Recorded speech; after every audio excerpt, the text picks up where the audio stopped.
Welcome back to my channel, friends. My name is Ten, and I am finally done with the didgeridoo. It took longer than I expected.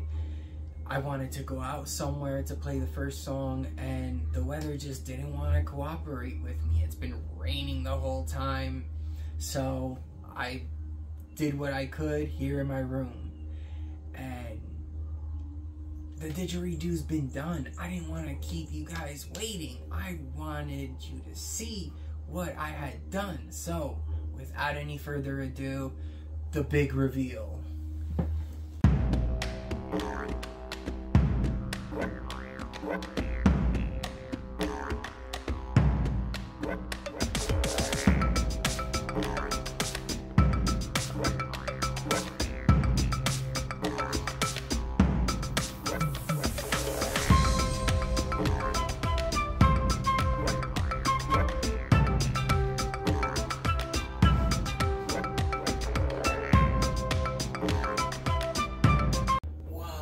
Isn't that awesome?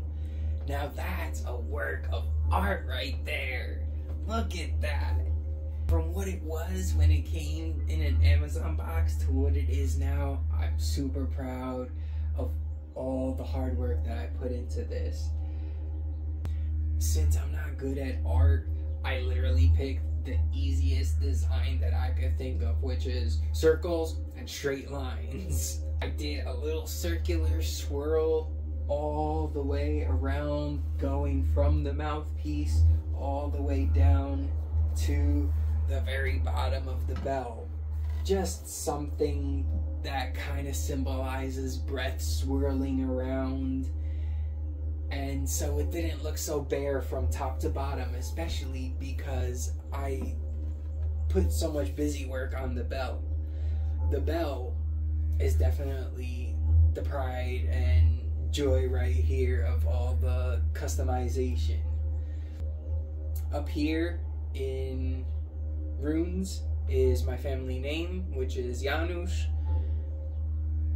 Down here, the first rune says Bragi, which is the Norse god of music and poetry. The next rune says Bless. This one says Guide.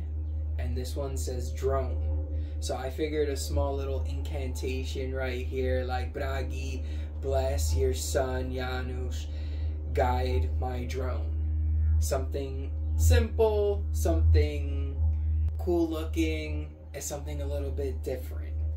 And then to tie everything in, up here I got a carnelian stone and I inlaid it into the didgeridoo. I really like the Stone Age, I really like archaeology, and carnelian felt like the appropriate stone because it's supposed to give you strength, courage, creativity. It's supposed to give you emotional balance and physical health. So I figured all those attributes were really important to me, especially when it comes to making these videos and being the shy person that I am and trying to force myself to make these videos and not be a hermit, basically. So hopefully that's gonna help motivate me and guide me and give me some creativity to play better, play more, record more, and have fun all while doing it. Now for the important part, the inside, what I did was I sanded everything out. I made sure that there was no splinters. I made sure the walls were super smooth, and then I coated it with polyurethane to make it waterproof, obviously. You're going to be spitting into the instrument. You're going to be blowing into it. There's going to be heat, humidity, moisture. You don't want the wood soaking it up. You want something that is going to preserve the wood from all of those different elements. So I figured polyurethane was the best choice, and that's the one I went with. As you remember from the previous video, or I really hope you don't, please do not go watch that video. I'm probably going to take it down. That thing is terrible. Oh my god. I watched it one time and I couldn't even get to the end. But the didgeridoo came with a lot of water damage, especially in these areas. So I tried sanding it, but the more I sanded, the darker it got. So what I wanted to do was kind of distract everybody from the water damage. So I made a lot of busy work on the bell. I did the black lip on the bell.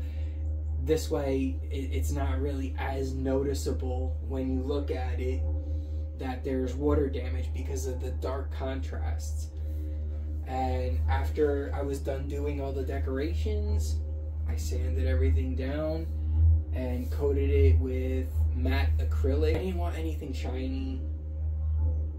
I just wanted it to look as natural as wood as possible, but also be protected from the elements, from the moisture, from the spit and everything else. I figured this was a very nice neutral kind of coating, and I think I did well with it. So now, the part everybody's been waiting for, let's go test it out. I'm sure you're dying to hear how it sounds.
project. When I first got that didgeridoo, I was so upset with it. It didn't sound good, it didn't play well, it didn't look good, it needed some life. And I think I definitely put some life and some soul into that piece of wood. Now it's an instrument worthy of being played, and that's not where I'm gonna stop. I actually have been looking at plans to make my own Norse talharpa. It's a stringed instrument that you bow, and it's got 3 or 4 strings. I think I've seen 3 most of the time. 2 of the strings are drone strings, and then one of them is the one that you play on. So it's basically got a big hole here, and you put your fingers on the string as you bow, and it looks really cool. It sounds really cool. I have the wood, the tools to be able to make it, so I think that's gonna be my next project. So come back and see how my homemade talharpa comes out. Until then, friends, stay safe, stay healthy, and keep droning.